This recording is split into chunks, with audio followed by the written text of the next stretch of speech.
Hi, I'm Carl and welcome to my video for the Festive Tech Calendar 2021. So, this is my talk. This is who I am. I'm Carl. You can find me mostly on Twitter. I work as a tech consultant for Mondo Media. I've done a lot of work with the Umbraco CMS, but also with cloud and mobile. I also like to dabble with Raspberry Pis, IoT, Docker, I'm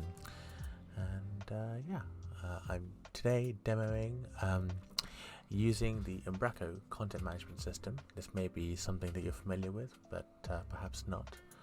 And I'm going to be doing it in a Docker container on a Raspberry Pi with a database server container as well, and some RGB lights. It's a little proof of concept demo just to introduce kind of two communities, the Umbraco community to more of the cloud and container applications side of things, and also maybe some people from the Azure and cloud side of things to the Umbraco CMS system. Just a quick introduction to what Umbraco is if you haven't heard about it. It's an open source CMS system. The source is available just on GitHub. You can go and clone it and build it yourself.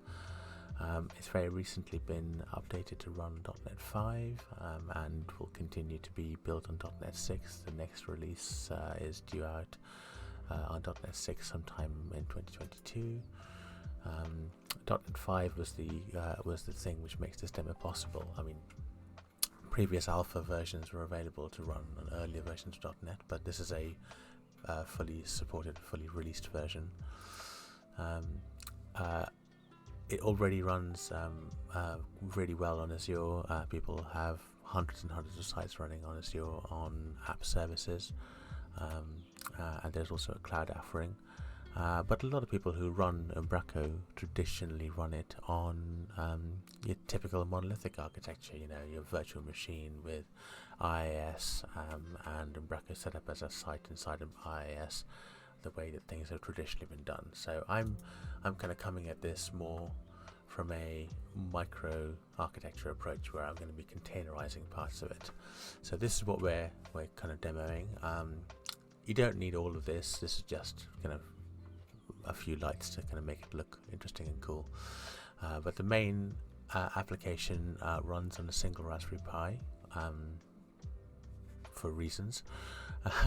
You've got the main web application with Umbraco itself on there. You've got a database server, and you've got a RabbitMQ container as well, which is used for communication between one Pi and the other. And this has a Python LED script, which is basically going to be listening out for messages on the RabbitMQ host and displaying those messages on this little hat over here. All the code for this is available on GitHub, along with instructions on how to set it up. So I'm not going to spend too much time going through the actual details of how I set this up. And if anyone would need some help going through this, I'm quite happy to give you a hand and talk through anything that I may have missed from the instructions. So this is the hardware that we're going to be using for this. It is there are two Raspberry Pis in this kind of little arrangement. The top one is optional, and it's running a Raspberry Pi 4 gig, and it's got the Pi Moroni Unicorn HD hat, which is basically an LED grid array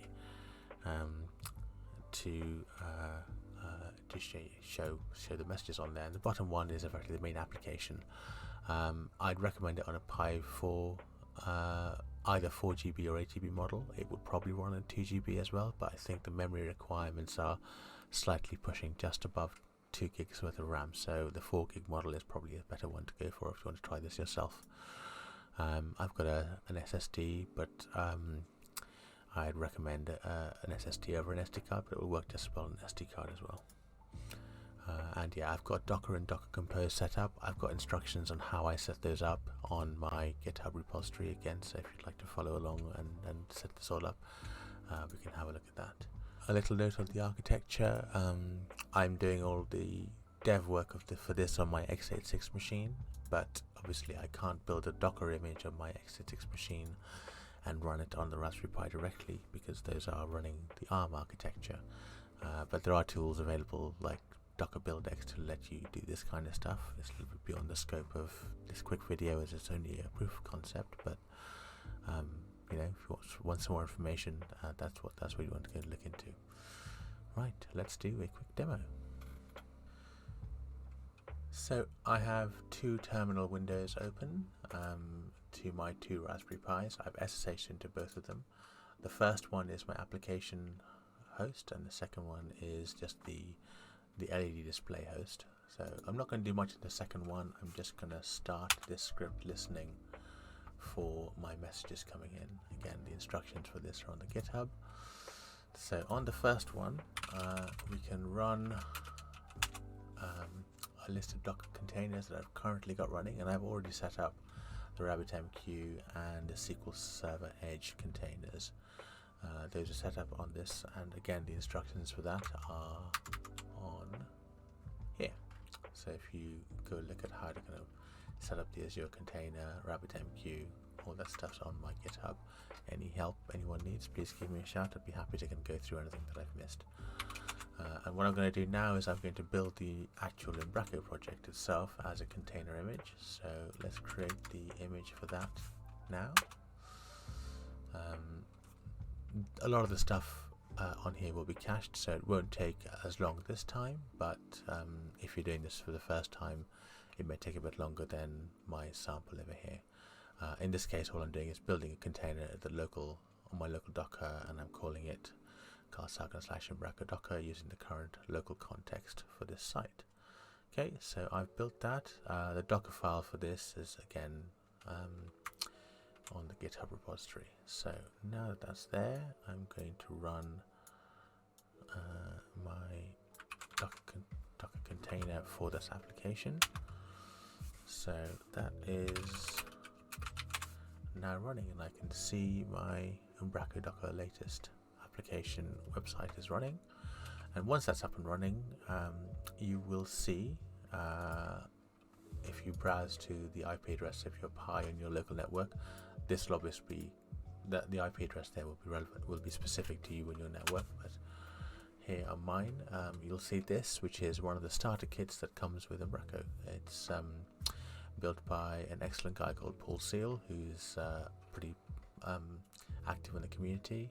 Any information you want about this site, just reach out to him. He's on Twitter, and his site is linked through from here as well. This is taking a second to run, but whilst it's doing that, I'm just going to get my second camera ready and start recording. Okay, so the thing that you can see, this is a basic kind of blog starter kit that comes with the site. It's got a few articles by default, and it kind of shows you how to set the site up along with a search. But the thing that I've added for this demo is a little say hello page, which I'm going to add. Just type in your name as everyone over here, and when I do that, what that's going to do is record a message on the Pi, which you should hopefully be seeing in the second recording right now,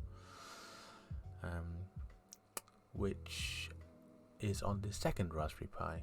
So let's go and see what actually happened in that demo.